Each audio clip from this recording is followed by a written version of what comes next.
All right, welcome everybody. We're here for the top 8 of our March of Machine League.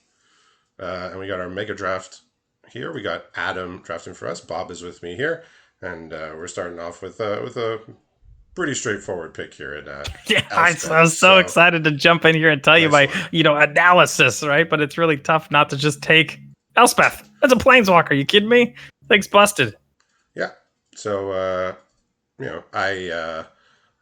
I did ask him to just wait a little bit for each pick so we have time to discuss, but not too much to discuss here. I guess could think about cards you're going to get back, but this pack after the best 4 or 5 cards, the pack gets pretty shallow. I love every uncommon, right? So Yeah, Emoti, Invasion, Captive Weird, Stoke the Flames, even the Mirror Shield Hoplite. I love that. We have Cosmic Hunger on the bottom row, and then even the Kavu I haven't hated. There's some playables in here that could wheel, but nothing I'm too excited about. yeah. So one thing to note of, since we're doing 7 packs, and as we'll mention, these are among the most powerful packs that we have access to on Arena. Mm-hmm. A lot of the commons, especially the ones you take in the second half of a pack, are not going to make people's decks just because there's so many packs and so many cards, and the card quality of these sets is pretty high, right? Yeah. It's the most popular pack from each week. So basically, we got half of the most popular packs that were taken throughout the whole league here. Right.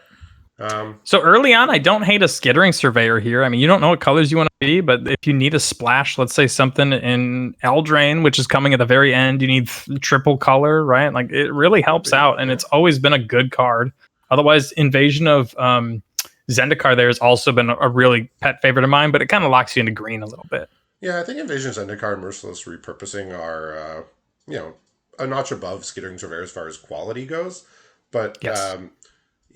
these drafts that are 6 packs, 7 packs, you actually don't really need to lock in your colors until a little bit in. So you could take what you think is the best card for a good while before you really have to make your decisions, unless you're getting past something that it's so obviously open. But these are all good drafters, so that's not always going to be the case. I believe he did take the Invasion of Zendikar Yeah. after some posturing here, and this pack not as powerful as the others, but still, March of the Machine, very powerful set. So good cards all over the place. What are you looking at here? One thing that people haven't really been big on in March of the Machines is the red white deck. I mean, in particular, a lot of drafts it's been pretty open. Now, I'm not saying we're going to get a lot of backup or March, but we see a Mirror Shield Hoplite here, and there's an outside chance that another one wheels. You could pick up a couple of backup creatures here and there throughout the draft. This first pack, it could be worth it.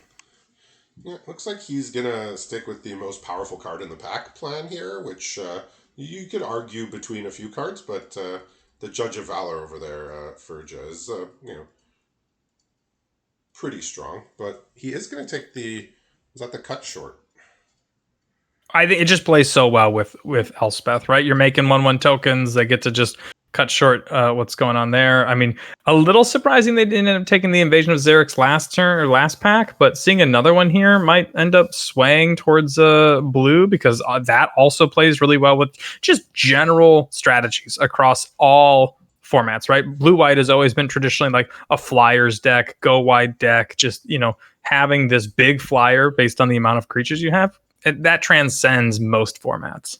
Yeah, I mean he's doing his best to try and cut white, like he wants to play the Elspeth. To be fair, like a lot of the white cards, like the white cards in this pack, Tarkir Duneshaper and the Golden Scale Aeronaut, unlikely to Yeah. be played in most decks unless you're really aggressive and want the Duneshaper. And I almost no deck is going to end up wanting a Golden Scale Aeronaut with how powerful they're going to be. So no need to take a white card there. He took the Wary Thespian, which good little 2-drop. Very good in Yeah. Martian Machines, and is going to be good in these sets too. A lot of the success that we've seen people have in mega drafts is because it's essentially more or less a chaos draft, right? These Yeah. sets don't have any real connection to each other aside from being popular and powerful. But mechanically, it's to take generically good cards, but also to find the synergies that Mhm. that aren't necessarily obvious between some of the sets. One thing that it looked like he was considering was the land. And if you've got, 6 packs, that's 90 cards, and you realistically need, what'd you say, somewhere in the mid 30s for playables, 32 ish, Yeah, 35 ish for playables, yeah, somewhere. 35, 36 is usually where you want to be. If you've got 90 picks, that means Oh what? yeah. 55 of your picks are not being played. So prioritizing dual lands, or if you ever get some sort of utility land, that's a pick that you get an extra card and you get to play 36 or 37 of your powerful picks because you're likely going to have 35 other really good playables anyway. Yeah, and I say this a lot during the feature matches. Always, 40 card, which is our normal what we do draft and sealed outside of league. The mana bases are bad. 9-8. We're used to it, but it's not good. And when you No. when you move that over to 60 cards, it gets worse, right? Like 12, Yeah. 13 is just awful, and like even anything you could do to improve that is actually pretty big. So it looks like he's deciding between a few cards here, but he's gonna go with the white card here, Alabaster Host Intercessor, and now he's got a Realm Breaker's Grasp. To me, that Wow. I am I'm a bit of a person that has overvalued maybe 1-for-1 removal throughout the years, but I would take it at least as some sort of signal that 6 people didn't want, like this pacifism. That makes me really confident because even though some formats don't really lend themselves to pacifism very well, this pick 7, that's a huge deal. I mean, especially because it's with your on-color bomb. I mean, let's go. That's exactly what you want. And now we got a green-white land. You got green and white cards. That's also tough to pass up. Yeah, if he's wanting green cards and white cards, I mean, I don't know if he's wanting green cards. It just so happened those were the ones that lined up with what he took. But this is a pretty nice pick. As we get late in these packs, most of these cards are unlikely to make any deck. Yeah, we're looking at sideboard cards at best. Yeah, so it's not our normal draft. It's not a normal March of Machine draft where the card you get with 3 or 4 cards left in the pack could be very important. Most of these cards, not all of them, but most of them are not desirable. And the Mirror Shoot Hoplite comes around. I mean, if you end up with a red-white aggro deck, you'll take a 2/2 Vigilance, but outside of March of Machines, that, the backup ability is blank text, more or less. Probably, yeah. Well, I mean, not more or less. It just is. Yeah, text. if you can get 1 or 2 counters worth of value out of it, you've really felt like you've kind of shot the moon with it. One thing that I think I really like about the colors, we talked about it with blue white and green white. You've had a pretty similar one, and red black would probably be another color pair where I'd be pretty happy to go into, like just any general pack, because in recent sets, probably the last 3-4 years, you've had green white counters, +1/+1 counters. You got red black sacrifice, blue red spells. These are things that just happen across pretty much every format. And so going in with one of those more like established color pairs, usually those allied color pairs, that feels good to me as somebody who doesn't have a lot of experience in the mega draft. Yeah, I mean, sometimes you're able to find the crosshead synergies. Like there was a draft. A mega draft last year where it was Sawyer who basically he identified that I think almost every set in the mega draft had an active treason effect at common. Oh wow! And he ended up with like 5 or 6 of them by the end of the draft. Yeah, like a bunch of sack outlets and just ran over everybody in that in that top. Yeah. It's been a pretty common theme in red black recently. So if you can, identify that all of these different items here, like as I'm looking later on down the road, remember correctly, the green white deck didn't really feel particularly strong in Crimson Vow, if I'm remembering that format either. So that doesn't give me a lot of confidence there. But in other things like Neon Dynasty, when we're hitting towards the end, green white was particularly strong in that format. I mean, well, as far as red black goes, they nowadays a lot of the time they're putting the active treason at uncommon, so not as viable a strategy in the mega draft to do that anymore. But the one time that they did it, I mean, wow! All right, here's a pack of War of the Spark where I drafted War of the Spark back in the days of the bot drafts, and I basically forced Grixis. I never played green or white if I didn't have to. But I mean, the cards are okay. Like they'll probably stand on their own fine. They were just the 2 weakest colors by a large margin in that format, but you could still get good cards. There's Planeswalkers. There's stuff like Eugene, Eugen's Conjurant here. Just a generically nice card. One thing that was really powerful in this format was Proliferate, right? And what we kind of talked about is that green white's always been a little bit of a 1/1 there wasn't that much 1/1 counter synergies. You had the amass synergies and things here in War of the Spark, but just proliferate in green, along with, even if we had something not so great out of March of the Machines, like the Invasion of Moag, not that great of a card, but if you can proliferate it, it gets very good very fast to start putting 1/1 counters and everything. Yeah. It looks like he's hovering the Angrath here, though. Yeah, I mean, with only the two Wary Thespians and Invasion of Zendikar, he's in no way, uh, Mm-hmm. definitely 100% in green. Well, if you're looking for a sacrifice deck, we got the Mayhem Devil here. Mayhem Um, Devil, let's go. yeah, one of our players in our league, Evan, he picked up a Mayhem Devil very early on. Well, I mean, it wasn't week one because that was the only week where this set was available, and he actually had like a mostly focused sacrifice deck. And Yeah. I played him one time, and the Mayhem Devil just took over the game because it counts for both players sacrificing things. Oh, It yeah. triggers, yeah. Now, we picked the Planeswalker in pack one because they're obviously extremely powerful. I'm seeing Not here this again another Planeswalker. I mean, it's a Planeswalker, right? It's got to be worth something. This was one of the weakest, the weaker ones. I mean, if you got a bunch of in War of the Spark, if you got a bunch of Charity Extractors, which was a 1/5 lifelink, yeah, could throw in the Huatley and make it a 5/5. But Trusted Pegasus, very good, generically good card here. I also love the Bloom Hulk. We kind of talked about proliferate decks, but a 4-mana 4/4 with proliferate, that felt always really good at the time. Yeah, I think he's wanting to stay white here. The Invasion of Zendikar was pick 2, and after that he saw no strong reason to cement himself into green. If he wants a green card here, there's Band Together. If he wants a white card, I mean, Be Still My Heart, Elite Guard Mage over there. I was gonna say, your heart's probably going through its chest, huh? You feeling the flutters of a Cloud Blazer wings? Is that what you're feeling? It's up there, yeah. But if he wants to just stay white and nothing else, then he could take another Pegasus. If he wants to branch off into something else, he could take the Band Together to keep green, or he could take this. The Guard Mage is just an excellent card, and looks like he's gonna. I find it really tough to imagine that we're going to be going monocolored throughout the entire thing, right? There's got to be a bomb or even some really strong uncommons that suggest that we're going to end up into another color. But the fact that right now we're in a pretty solid white deck so far means that other color could be anything. Yep, he can delay having to really make a decision here, and he's just going to keep taking white cards. This pack he's not going to take a white card, but he just kept taking the Trusted Pegasus, and there's a few good ones here. Tamiyo's Epiphany sticks out as a nice one. That's what I was thinking too, right? It's a perfect splash card.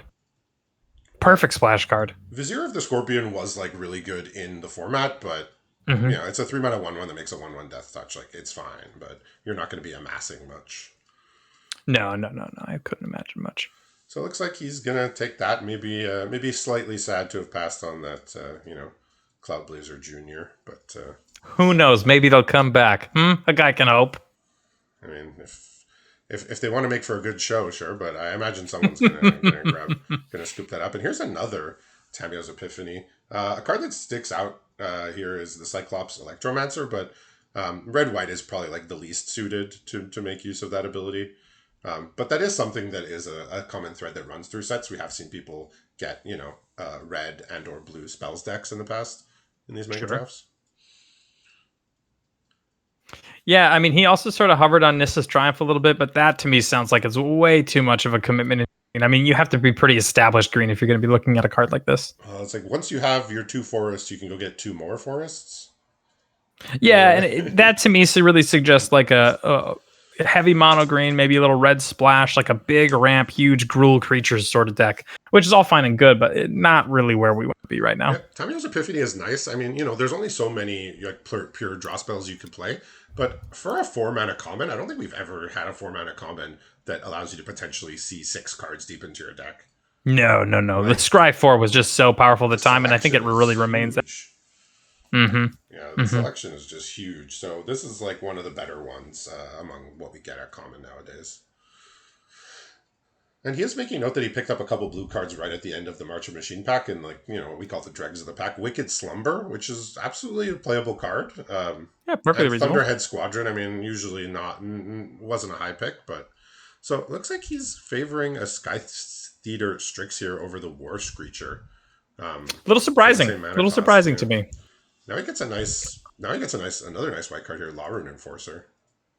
Yeah, we've seen a couple of these tappers. I mean, all over the place. But one of the things that this one has is it's got one power, which is certainly something to be said. I remember from, I believe it was Midnight Hunt. It had zero The power for tapper. the Coven mechanic, but it only taps one mana in order to tap. I think, which Yeah. is also extremely powerful. Right, a lot of times they take two, or even some words. I think in if you didn't have the three poison counters, the other one from one cost four to tap things down. I wasn't necessarily the best at the Yeah, time. so Teo the Shield Mage, not exactly the planeswalker you want. It makes walls. Um, maybe I don't know what kind of deck he would need to end up in that he would want that. Um, Divine Arrow I'm looks like a fine card. I mean, it's not premium, but It's I guess probably it's your a 30th best card, but it almost makes the deck every time, right? yeah. I would Well, think. here comes Teo. Tough to pass up a planeswalker, I think. Even if it's just making walls. I mean, walls and flyers, that's been a I mean, traditional sort of thing. it does say you have hexproof, so there is times when that will come up. Sure. But a lot Um, of people think burn spells, but discard spells can also be really big, or yeah, sacrifice yeah. effects. All right. So we're winding towards the end of the pack here, but white has seemed decently available here. Yeah, outside of the Elspeth, there really hasn't been anything that really sort of like jumped out at me. Maybe the pacifism, that was a little bit of a hedge, and so we'll kind of see as other people sort of start to shape up in the next couple of packs if white really truly is like deeply open, or maybe if there's one, possibly two other, drafters, and just the packs have been Yeah. kind to white. Even the Law Rune Enforcer, like pick seven, that's a nice one. Like card's very good. I mean, it does have a condition. The creature that taps has to be 2 mana or more. Mm-hmm. Um, Mm-hmm. that was in War of the Spark particularly. It couldn't tap the zombie Wow, armies, and also you couldn't have tapper wars between Law Rune Enforcers because which is always good. yeah, that's obnoxious. Tapper wars, as I call them. So War Screecher, I mean, that's just a solid 2-drop. It's a little flyer that can late in the game pack a real punch there with the pump ability. Yeah, and I mean, we were talking about getting it last time, and so now that it's wheeled, I think like I said, I haven't really found anything that's really screamed go white. But you're right, some of these like random little good cards that would normally make everybody's deck, they're still wheeling at packs 10 or picks 10 and 11. Yeah, Kasmina's Transmutation, he's taking that here. I don't know if that ends up making the cut. I know back in War of the Spark, the only time I wanted it was on those gods that Yeah. Oh yeah. that when they died, they came back in the opponent's deck. But I do if you think put it's the a Transmutation really on them, I think it's a great sideboard card to have, right? Is that yeah, transmutation? Because there's going to be some cards you just can't deal with, and this is one more I option. But it looked to believe he took the Teo's Light Shield though. yes, he did. I saw that. Yeah, I mean, Kasmina's Transmutation is still not a very good card, but there are certain threats that it specifically answers that other things don't. All right, so we're on All to right. Strixhaven here, which was a powerful set, but a little bit conditional on Learn and Lesson, which is probably not going to be a big part of our draft here. So, but One thing I there really is, yeah, liked, you'll see the Pledge Mage here, right? I took a Strixhaven pack early in my league, and I ended up picking up the green-black Pledge Mage. Even though I was playing Grixis colors, it still worked out really well. So, right, so we have the Pledge Mages as well as the Lessons that created tokens. Both of those are the hybrid costs. And so you can pretty easily find yourself in, a card like Lorehold Pledge Mates. You're not playing red. You're not even close to playing red. You still get to play this card. yeah, the whole Pledge Mage is good. I mean, the if he wants to go blue, there is a much better option than the Lorehold Pledge Mage with the Frost Trickster, but he might Mhm. just rather stay white here. I mean that rare. I mean, if you're playing exactly blue red, the card's good, but otherwise Yeah. it's near impossible to put on the stack a lot of the time. My guess is that there's one player at this table who's going to really be excited about it, and everybody else is going to be sort of mad. But it looks like our player is Adam, who's Okay. excited about it. That's He says, exciting. I like the looks of it. He says, I want to challenge myself. I want to put that on the stack. The other thing is that a lot of the times when we're drafting, particularly on Magic Arena, you're not playing against the people you're drafting against. And if he's saying I might possibly play this card, and I also want to guarantee I'm never going to play against it, hate drafting, it could be that last little thing that tips a rare or something like that over the edge. Yeah, I don't remember that card being like an abject bomb. I believe it was whenever you cast an instant or sorcery or copy one, target creature basically turns into a 4/4 if it dies. Yep. more or Yep, you're less. I absolutely mean, right. it's not a crazy ability, especially for a card that's that hard to cast. But If yeah, we're going to be smashing a bunch of little white creatures into each other and trading off pretty easily, then it really allows you to cast a combat check to save one creature and then turn another creature into a 4/4 while trading with your opponent. So there's a lot of value that can be accrued there, but it is pretty Christmas land. yeah, and again, there could be a fear of not wanting to play against it as well. That Hmm. that is legitimate. Oh, here's a nice rare for him. Wow, yeah, let's Tempted, go. tempted by the Auric. So a bit hard to cast, but you basically grab a creature or planeswalker with mana value 3 or less. So, and I mean Yeah, that we are heavy planeswalker. into blue now, right? There, Both there, of these things, the Frost Trickster, this all makes sense. there are a bunch of 3 mana planeswalkers that we saw in the last pack, so of Warless Park. So that might come up, but most of the time that's going to be grabbing a creature. But I So mean, the creatures that are going to be around in these kind of decks, you're not just getting was it a Heal Giant as a 3 mana 3/3? Like it's not happening. You're going to get something with some value, something that has either some punch to it or a really good ability. yeah, and it looks like I'm not going to say he's 100% locked in, but looks like he's sticking with white, and now he's basically being told that blue is an option here. It looks like nobody wants to dive really deeply into blue, right? Because we're seeing some other powerful cards here, like Serpentine Curve can, like in the right deck, be extremely powerful. But triple blue doesn't seem like anybody is heavy blue Yeah, main. We'll see if like 2 or 3 people are all splashing blue, or maybe have like blue as their secondary color as things kind of pass around, maybe in packs 4 and 6. I mean, I saw you making good use of the Serpentine Curve in March of Machines League, so Yeah, we got to Lutria Serpentine Curve, close out a couple of it's games. like a That was couple of very eight powerful. eights or something. I think it won me 2 games in my Beautiful. entire league, and it was worth it. So it looks like he's going for an Inkling Summon here, just in case he picks up a Yeah, learn card. man, Maybe. I it's mean, great. 3 mana 2/1 flyer, almost not gonna ever be good enough to make the main deck. But you know, it's Wow, one of the premium lessons. This is a nice card here, the Thunderous Orator, just really really nice it is card. really nice. But Yeah, if we're gonna be in white, I mean, I kind of like Devastating Mastery, right? it, You don't like this it card? was exceptionally hard to cast for what it did. I suppose if we're already on the Auric triple blue, and we got quad blue out of the Orc Wizard, maybe not. But Yeah, I remember it not being great in Strixhaven. I mean, maybe in a Megadraft format it'll be a bit more effective, but again, it is still like pun intended, devastatingly difficult to cast. yeah, true. Well, now he's got a Lorehold Campus here if he really wants to play that the quad hybrid card there. This one will Yeah, help him, and the secretly a campuses are fixer just for you. really good. The campuses are That was one of the just reasons really why I nice. went specifically to Strixhaven in week 1. I bypassed my ability to go to Warrior Spark to go to Strixhaven because I wanted one of these. And now, in particularly weeks 1 and 2 in League, I mean, things are slow. You need fixing. You need like Scrylands, that kind of thing. Eventually, it didn't turn out nearly as strongly as I had hoped. But right away, it Yeah, was very powerful. it did look like he's clicking on the introduction to Annihilation here. I mean, that is one of the lessons that you can just put in your main deck. Yeah, I probably Um, would. I mean, it's very reasonable just card. if you But need to kill something. I mean, you're down a card. It's inefficient, but it gets rid of anything. And white and blue sometimes have trouble just getting things off the board. You could lock it down. You could tap it. You could arrest it or pacify or whatever. But a lot of the time, you need to just get it off the board. And yeah, often you can't. He's going to take the just study like break here because he already has uh, two lessons. So he wants that learn card pretty bad. yeah, I would agree.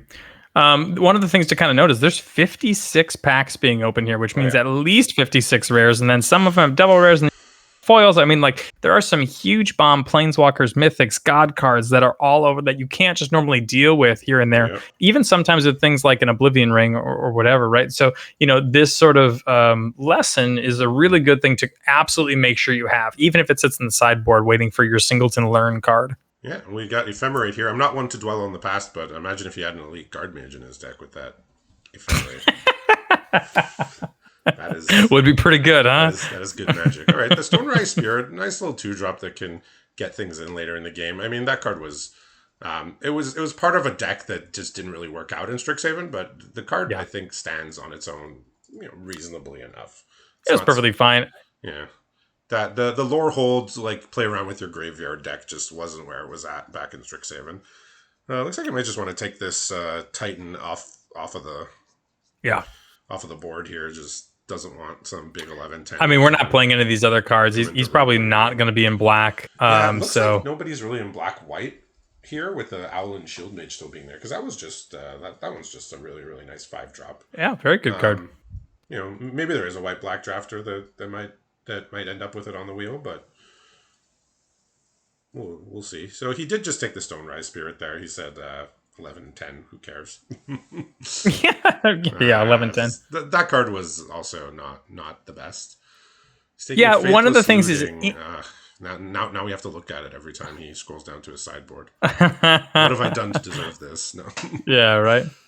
One thing with the big 11-10 is that it wasn't particularly good in its format. However, there's always an outside chance that maybe somebody can find the deck in the format, in the chaos draft, right? Like if you can do enough tokens, green pests, whatever it is, you might be able to get it work. Yeah, this like the Mega Draft is also one of the ways that people can get an advantage is by finding cards that were maybe underappreciated or just not very good in their format, and applying it to making good use of it in this chaos format. Mm-hmm.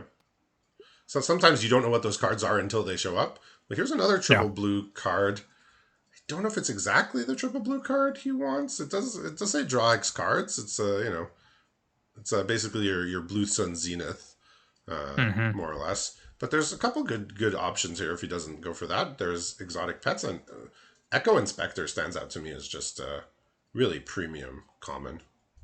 Oh yeah, always has been. We saw Miranda end up using the pets to great effect. Right. Even just if she had a 1/1 counter, and so therefore this 3 mana instant speed was a 1/1 unblockable and then a 2/2 unblockable, and I mean it killed. I don't know how many opponents, quite a few over the course of it. Yeah, the card's fantastic, and I think he's identified that. I think he's checking to see if he has anything that puts counters, just for he has that Teo's Light Shield over there that can throw a +1 counter on something, but not too much counter stuff going on. But I mean that card just stands on its own, and and then there's always a good chance we get a shield card somewhere, right? Like we're in Streets of New Capenna, right? There's shield cards in blue-white. Yeah, so while we're looking at his deck here, I will just take an opportunity to point out that this was one of the most hotly contested top 8s of all time. Basically, you needed 21 wins to get in over 6 weeks. So all these players more than earned their spot, and looks like Adam's getting a nice payoff here for sticking with white and trying to take as many white cards as he could for the first couple packs. He's got a rabble rousing. That was a very nice one. This was a card that kind of won the game, not necessarily on its own, but it really allowed a small incremental lead and really busted. Yeah, and one of the things that made this card particularly good compared to cards similar to it in the past is that the tokens did not come in attacking. A lot of time you have these cards that creates attacking tokens, but like they're just 1/1s, an opponent can just throw whatever in front of them, and you don't build up a board. But here you just made them, so you attacked with what you could get in with. And then you just made 1/1s. And then when you had enough of the 1/1s, you just threw everything in. And then you cast your card for free. And the game, more or less, fell to you. Yeah, and sometimes it would, these things would be like, okay, any non-token would generate another token. So therefore, snowball. This was just straight creatures. So you're essentially doubling your attackers every turn. Nothing too crazy in this new pack. However, the Obscura... I mean, that's quite good here. It does open up for a slight black splash if he ever needs it. Find something big in the next packs. Yeah, I mean, Rooftop Nuisance was a pretty key card in a lot of the decks in Capenna, but I mean, it's not by no means like an essential card that he absolutely requires here. Yeah, I think particularly in a Mega Draft, I think that's something that you can kind of leave to the side. You're going to get similar sort of powerful cards, I think. Yeah, I mean, when you're able to sack like Expendable Lackey or something like that, and like, for full value, basically sack something that had a death trigger or did something in your graveyard and draw 2 cards and tap 2 things. Yeah, that was really good. I'd be looking at Kill Shot here. I was going to ask you how you felt about it. It destroyed target attacking creature. I mean, that's a good card, right? I mean, it was in the set for flavor reasons. I think. Yeah, probably. I think it's a bit of a notch below what we usually get in this slot, but I mean, the card still does say destroy anything that's attacking you. Like, It's, Right? Destroy target creature, even if it's a conditional. It's still pretty good. these What's these it, are 3 mana to do? these are still words that are favorable. Yeah. Yeah, I okay. mean, So I like I think you said, probably take yeah. it. Kill Shot and Murder were sort of in the set for flavor reasons, I think. Um, One obviously better than the other. yeah, but I mean, it makes sense. And as the pick, I think it makes sense as well. Notably, we see a lot of dual lands kind of going around. Nobody really picking any dual lands highly. All right, so there's a land here, but that doesn't get blue. It only gets white. I think if we're taking, I'm tempted to take the Shattered Seraph. That was a very powerful card, and even if you don't single swamp in your deck, it kind of casts itself. Yeah, Shattered Seraph. There's Witness Protection, which is just strictly better Casmina's transmutation, I believe. Mm-hmm. It Mm-hmm. just costs one less. There's Dapper Shieldmate, which was a okay card, just because a shield counter ended up being basically worth a card most of the time. So Yeah, two for so one the Dapper itself. Shieldmate was playable. Yeah, the shield counter almost always traded with a card in the opponent's hand or a creature in play. Um, Yeah. it wasn't clear at the beginning of the format if that was going to be so, but I think we figured out real quick that that is Yeah. absolutely shield counter is almost always worth a card as long as the creature has enough power. But looks like he's taking the land here, even though it doesn't get blue, it just gets white. Yeah, and also, I mean, he's got a couple green cards, and if you've got, let's say, 2 or 3 easy splashes for green, that Invasion of Zendikar also really sort of looks pretty good here. Yeah, nothing too special in this pack here. Disdainful Stroke is a reasonable one. The little chat is also okay. I mean, you it's it's kind of like sack a creature, draw 2 cards that we see in a lot of sets. I mean, obviously it's a little better than that. You get a bit of selection, but I mean, it's not miles better than those Village Yeah, I Rites mean, cards that we see. those are traditionally things you'd see in black as well. So having it in Right. blue is a little bit better. And then also, we've got a couple token generators. So that does help out. It's easier to sack a 1/1 lifelink from Elspeth Oh yeah. than it is to sack your 2 mana 2/2. Yep. Absolutely. Yeah. It's just I was just surprised that card ended up at uncommon because I mean it's not miles better than Village Rights and all the other things we always see at common. True. So I I think the breaking was of the color pie is probably the difference here. yeah. So I was looking at he has Broker's Initiate selected, but I mean Rumor Gatherer seems like a stronger card just Yeah, I'm a little by a fair surprised if margin. we go with the initiate. I It mean does he likes choose to. cats. He likes cats in suits, I guess. I mean, the card's okay, but I mean, I almost never played it. So, and as particularly in Megadraft, uh, unless you had a real reason to want a defensive 1-drop, it's not the best. Skycrier, interesting card, almost like very interesting effect that we basically never see at common. This sort of ability, you and your opponent each draw a card. But the flying lifelink, all you need is just 1+1 counter or 1 buff on that, and it's a threat. Yeah. 2/2 flying lifelink is huge. Even 1/1 flying lifelink is certainly something that like you can start to peck in with. If they don't have any flyers, you're kind of maintaining I mean, composure, whatever. at this point, he's a flyers deck. Like almost everything has flying. If we look at his creatures, there's more creatures with That's great. flying than without. So I think he's kind of found a groove here, and he's just going to take the flyer, the Speakeasy server. So 5 mana 3/3 flying, not a great body, and you gain a few points of life. But if your deck just wants flyers, and then you just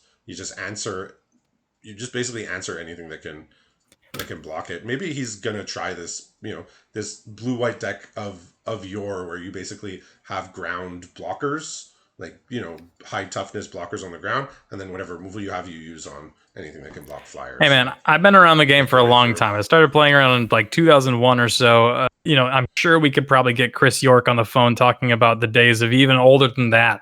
And the number one best keyword that's ever existed in Magic has got to be flying, right? It always has been. Flyers have been busted Yeah. since Alpha. I don't know if flying is the best of the vanilla keywords anymore, but I know for a long time it was. Nowadays, Yeah. lifelink and vigilance are right up there, honestly. Probably Just pretty close, yeah. but sometimes you just dead to flyers. Oh Like yeah, sometimes you just die to absolutely. flyers, right? Usually you're not just dead to lifelink. That can kind of take the game over. But you hear the phrase all the time. Oh yeah, I was just dead to flyers. Yeah, well, Happens all the time. when you speed up formats, you make everything more powerful and the creatures better. Having being able to race while still attacking, which lifelink and vigilance let you do, Hmm. has proven strong as of late. But yeah, flying is the classic one. Still, if not the best, up there. And sometimes people can't handle it. So here's our pack of Crimson Vow, which is where you went if you're looking for an absolutely extremely busted rare, and he does he found one, but it's just not for him. Yeah, kind of looking through all the red cards that he could be potentially playing. Even a couple of good black cards in here. I mean, I don't really see anything for white. this pack is just awful for him. I mean, if he has enough humans, that resistance squad can do something. But I mean, if he's a flyers deck, it means he's probably not going to have humans. Yeah, There's unfortunately not. an argument to just take this card out of the draft, this gatekeeper. If your Oh opponent yeah. gets on the front foot, and especially if they exile a land with it, I mean, even a somehow. creature as well, right? Like, how many creatures are most people going to be playing? Yeah, Majority of their deck It is going to works be on creature. lands too, which is pretty scary. Mm-hmm. Mm-hmm. He's just thinking now. Maybe he's thinking, "How blue am I?" Maybe he's. I Um, mean, you got to take your 4-drop out, but other than that, well, maybe if he's red, got a quad I mean, red card now. he's got a lot of blue spells down there, but Yeah. yeah, I mean, he's thinking there's still 2 packs left, even though he basically doesn't have red cards. He's going to take this out of the draft. I don't blame him. It's the card's powerful. He's not passing up on anything, and to no surprise, the rare from this pack is gone. Surprise. Crimson Vow just Blue had powerful. just ridiculous rares.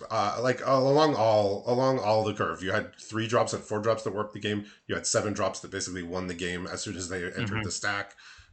Yeah, this set was juiced up as far as the rares, but the commons and uncommons are maybe kind of a notch below some of the other sets we've seen so far today. Still gets the powerful cards like Flame Blessed Bolt and a Oh yeah, Braid. So if we want to start moving to red, one thing that we do access to the Planeswalker that you got in War of the Spark with Angrath. yeah.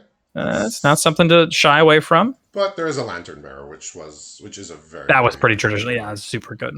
Just a 1 mana 1/1 flyer. When it dies, you pay 3, and it comes back. It gives something +1/+1 flying. Like just really good Now, card.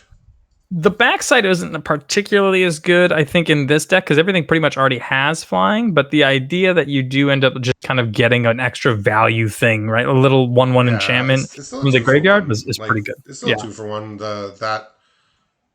The Lantern Bearer often trades for something, and then comes back and makes something a must answer a lot of the time. Even if it doesn't, right? Like, even if, let's say, you play it on turn 1, you get in for 2, maybe 3 damage because they don't play a flyer in time or a reach creature. Now, eventually it dies, or you sacrifice it or whatever. Then you get the double on the back, right? The 1 mana, 3 damage, and then another card is great.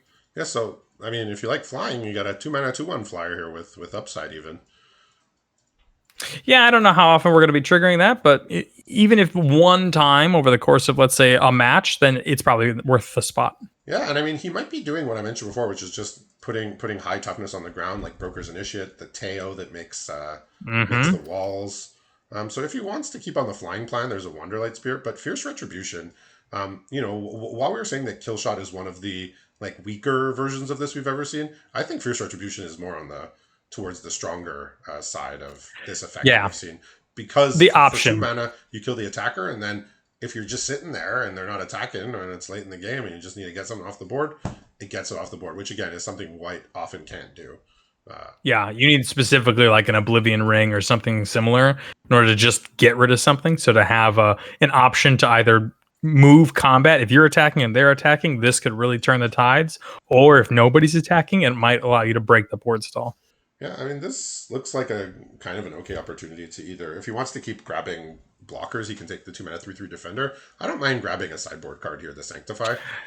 I think that's about as good of a sideboard as you can get, right? Destroy target artifact or enchantment. Gain Probably life. not something you want to play in the main deck, but if there is a problematic artifact or enchantment that you need to deal with, let's think of the Ozolith, right? Oh, Or jeez. many of the, if something exists and you Yeah. got to deal with it, this is a great card to have. Yeah, and he agrees with that. I mean, sometimes in white, basically, you can main deck this. You get these uncommons, exile, target an online permanent, like Seal from Existence, stuff like Uh huh. that. That can answer an artifact or enchantment. But a lot of times you might not have anything. You can stick on the Flyers plan here. Heron of Hope is a pretty okay one, and by virtue of him taking a lot of cheaper cards, he can just take a 4-drop here because he doesn't have any other 4-drop creatures.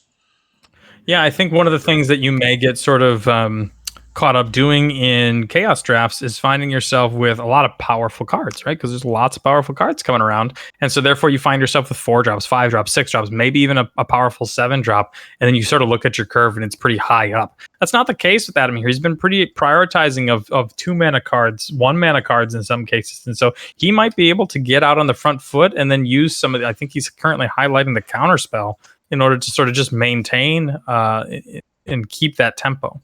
Yeah, that's a nice one. Well, here's a Valorous stance. Wow. That is Yeah. also pick 7 again. That to me is a sign. 6 people passed on this card. Valorous stance is a premium trick that can Heck yeah, also it just is. be a removal. So It's almost always worth exactly 1 card, and sometimes can be worth 2 or 3 cards depending on blowing out a double block or a triple block or something similar.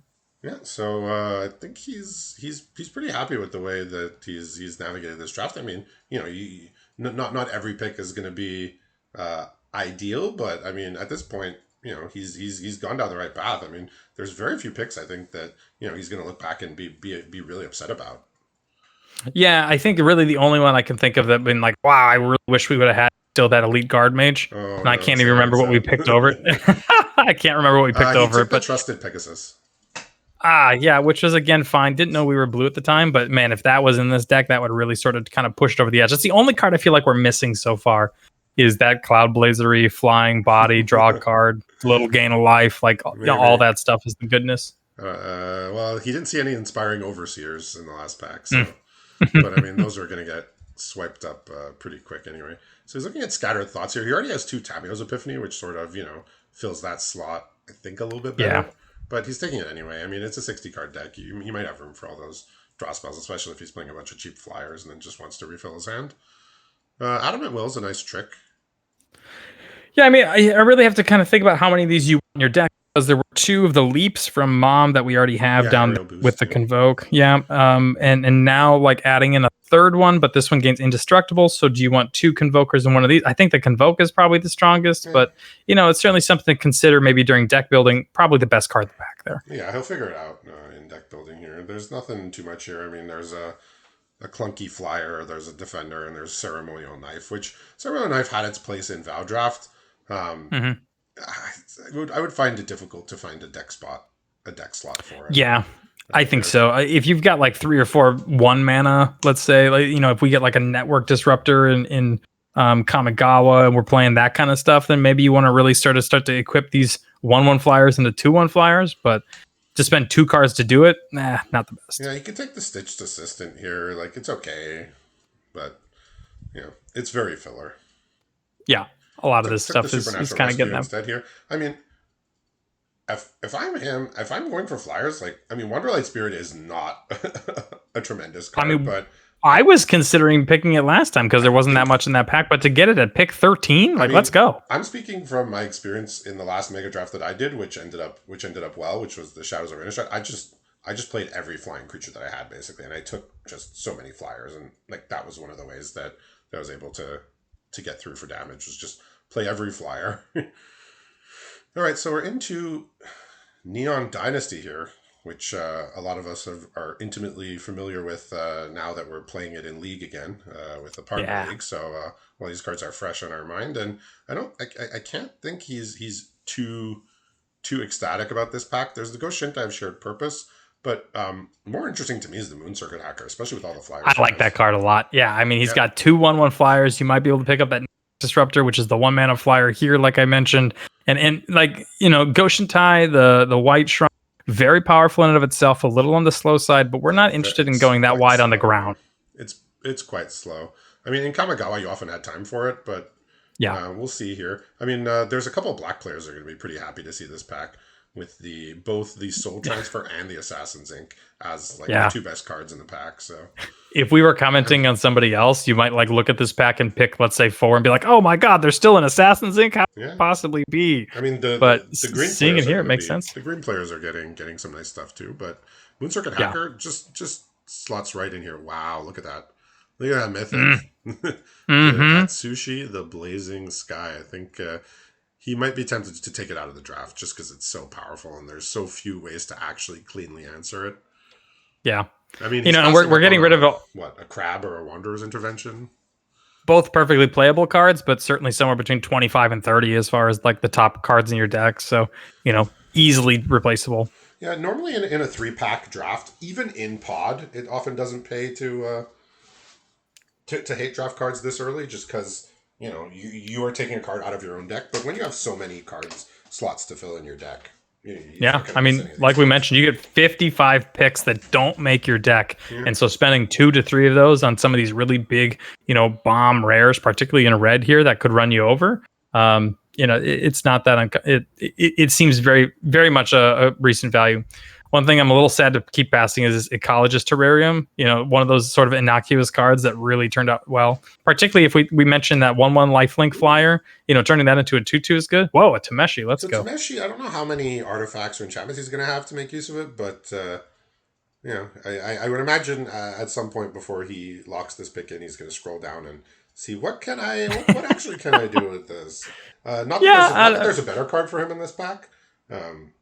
Absolutely not. But I think now's the time he's going to be like, what can I do with this? Let's yeah, and I think see, maybe that's and one of the things that very little. that might help you in the rest of the pack, though, right? Because I think the Moon City Hacker, that's Moon still an Circuit Hacker, enchantment. If yeah, I Moon remember. Circuit Hacker is an enchantment. And then we might All get the right, well, the there's a 4/4 cycler for yeah, a Sunblade 4 mana Saber. 4/4 cycler. Yeah, so That would be a really he's good one. sorted by card type here, and we're seeing not too much going on in that enchantment or artifact slot.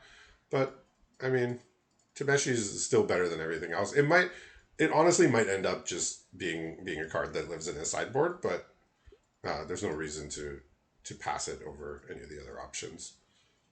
Again, nothing too strong here. Mothrider Patrol might be something he's interested in as a I think Searchlight so. Companion, as flyers.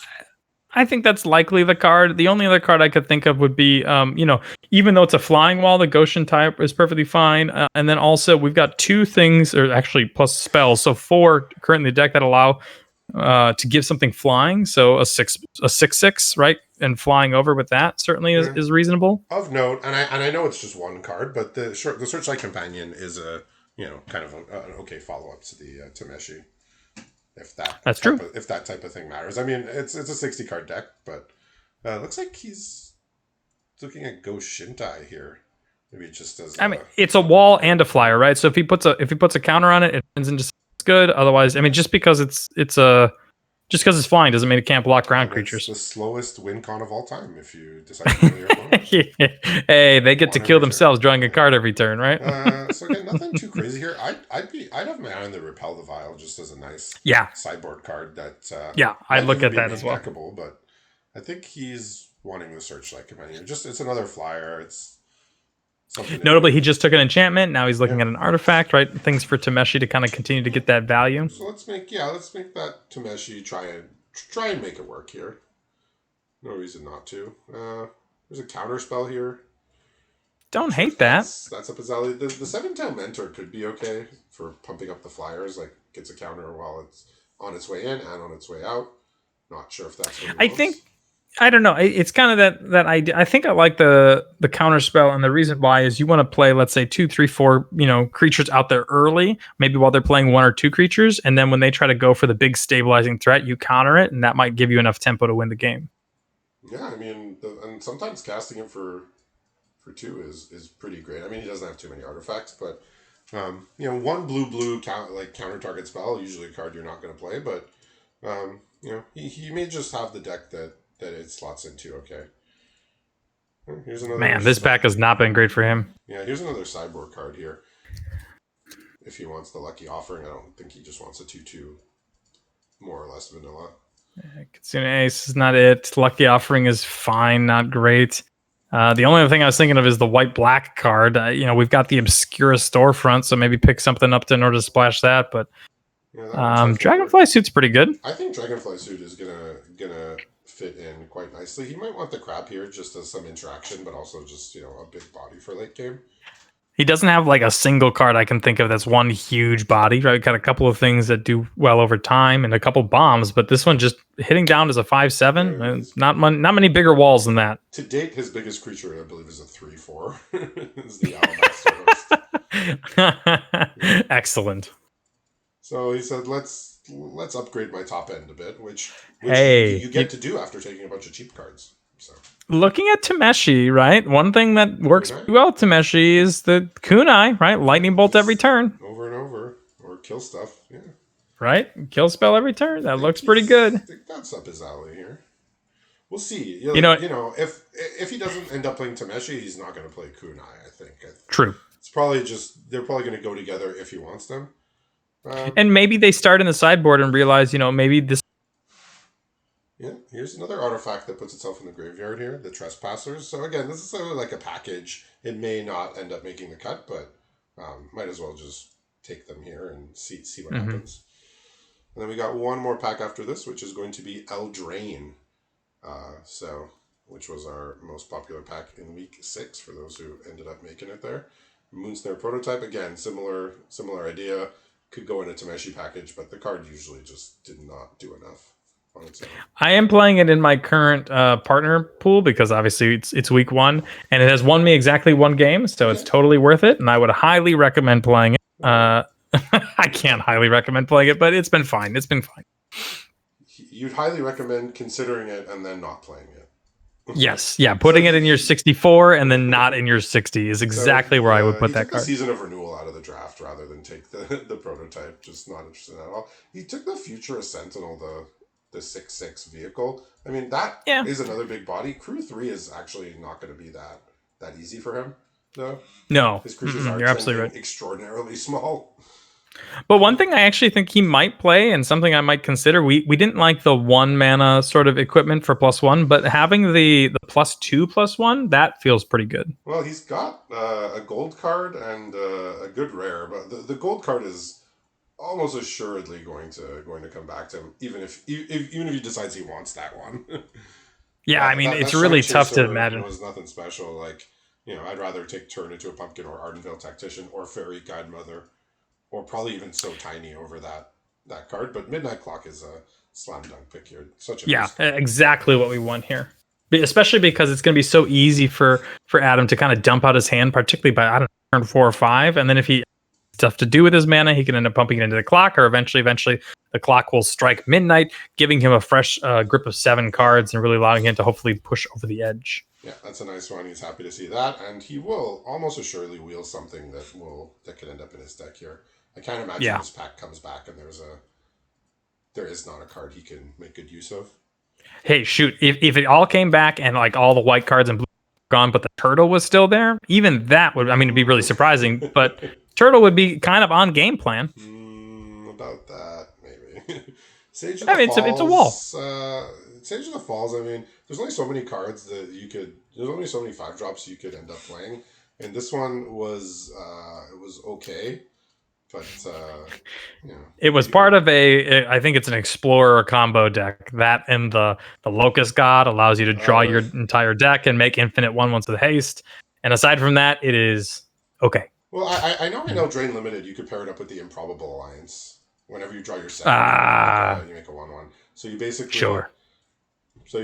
almost get to loot twice, basically almost every turn if you end up Sure. finding another non-human. If he wants a flyer, there's there's a 5-mana 3/4. I don't know if that's what he's looking for. Crashing Drawbridge was a card I always liked. You did like it. Probably more than the average person. I mean, it is a wall, right? And we're kind of in the business for walls. Usually I'm not in the business for walls, but we kind of are. +1/+1 counter on something, also quite good with flyers and other options. Yeah, and it could turn the game around really fast. As soon as you're done defending yourself, you can start attacking with stuff immediately and closing the game. But his creatures aren't that big, so the Crashing Drawbridge works better with larger creatures. So could be True. possible. He's just looking at this 1-drop here. I don't think he has very many knights at all. Maybe he's picked up a couple from March of Machines, but it's a 1-mana 2/1. I guess if he wants to get aggressive, that guy that thing can get in. Often won't be dropping off a counter on a knight when it dies, but 1-mana 2/1, could get in 4 to 6 damage depending on if it's in your opening hand. Your opponent stumbles a little. I mean, it's tough not to take a double striking knight here. I mean, I don't know how quad white. His blue his blue requirements, aside from Tempted by the Auric, are not that high, but Tempting by the Auric is like, very demanding. Playing triple blue and quad white in the same deck, I might not be brave enough, but Adam might be. Oh, let me tell you, I am terrible enough to do that. Yeah, absolutely, I am. Of no one blue. The clock counts as a second blue, which can Yeah, certainly help get you to triple blue. I I And mean I I know Witching Well is good, but I think Moonlit Scavengers might be right up his alley here. Um, oh, I was looking at the fairy, yeah, he doesn't have too the many animating fairy. targets. He doesn't have too many targets for the adventure side, I don't think. But Witching I thought we Well, you picked up can't a go wrong. couple. That's fine. Can't go wrong with Witching Well. Yeah. I thought we picked up enough artifacts out of Neon Dynasty, but I might be thinking of enchantments. Tough to tell. Mirror Maid again. It was a card that was hard to use. Um, Oh yeah, Silver Flame Ritual. Let's go. That's it's a exactly what nice we want. ability. Yeah, here it's put a +1 counter on each creature. I mean, Yeah. if you have 3 flyers that are 1 and 2 power, and you're now almost doubling your damage output with that. There's a huge board stall. You're kind of holding back. This is what allows putting on 5, 6, 7, 10 power on board and swinging in for lethal in the air. Yeah, this is a It's unique huge. effect. I could see Outflank being something that's interesting too with all his small creatures. Oh yeah. Just reach out Throwing and out one reach out or and two. kill a 4/4 and a 5/5, where most of his other cards Exactly. couldn't. It also allows you to deploy 1 or 2 creatures on, let's say, turn 4, and then still have like that 1 mana for outflank, and really allows you to double spell pretty easily. And I mean, Oh, he goes for the yeah, and outflank. in Eldraine you could play around Outflank, well enough, but nobody's going to be Mhm. playing around it here, and people are going to walk right into it. It'd be pretty smart to do so, right? Like obviously, some people saw it in the draft, but that doesn't necessarily mean the player has it and is playing it. So I believe that's 2 copies of the same card here, with the Oh, the Squire. with the way that our packs mimic paper packs. Like there could be a Hmm. foil version of a card. So he's taking the fancy border one, even though on Arena it all ends up being the same. Oh yeah, gotta take the fancy one, right? Speaking of fancy one, there's a nice rare there for him. But, yeah, look at him. Oh, that's so great. I'm a little sad to see it here in pick 8. That means nobody's going to try to have the dream work. I I don't know what dream that is. Well, we saw an Omnath in pack 1. Somebody's obviously picked that. I guess the dream is to be a 2 out of 5 on the Cloudblazer Index because it gains you life and draws a card. So Yeah, there you go. okay, so this is the pack that we said he'll wheel something playable. And I did say that I so tiny would be on the list of cards I would probably take over the Shine Chaser. We'll see if he agrees with that, but a 3 mana 1/1 flyer that you have to put work into to make it a 2/2 is like not Yeah, that and it's desirable. not a lot of work, but it is enough that it seems like he's going to pass on it. It's like when you see a gold card like that, like that's your sign that that deck wasn't great. When the fact that like you could wheel it and still not want it, like Yeah, your signpost didn't really lead the way. true. I mean, he might We I mean, his curve is low enough that I kind of just want a 3/4 flyer just to throw in there and like play. I would absolutely be wanting to play that.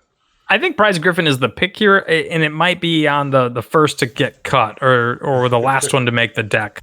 Yeah, it's just he's made a lot of picks, towards the lower end. So I mean, this is by no means a premium 5 drop, but for the strategy that he's settled on, I think it slots in well enough. One thing that we haven't talked about the entire draft, but could be really important here, is the idea that we talked about. You need about 35 playables, have 25 lands. If you're a really low curve, you could be down on 23 lands, which means that you can have 37 playable cards. And obviously, we mentioned that you're not going to run out of playables, and so having Yeah, more cards that you can actually put in your deck that deal damage or block or kill creatures or whatever could be worth it. yeah. 23 lands is like analogous to like less than 16 lands in a normal 40 card deck, which we almost never do. But Well, there are decks that warrant it. and if you take a look at like constructed deck lists, obviously once you get down to 22 or 23 lands, you're talking all about 2 drops and you're curving out at 4. So here might not make the best sense, but when you've got Convoke and some of these options, for your kill spells, which are really combat tricks, it's certainly something to consider. All right, so we've seen Adam's deck here, so we're gonna take a pause and we'll be back shortly with our pools of the other players. So we'll see what everybody else ended up with, and that'll be That makes coming sense. up very shortly.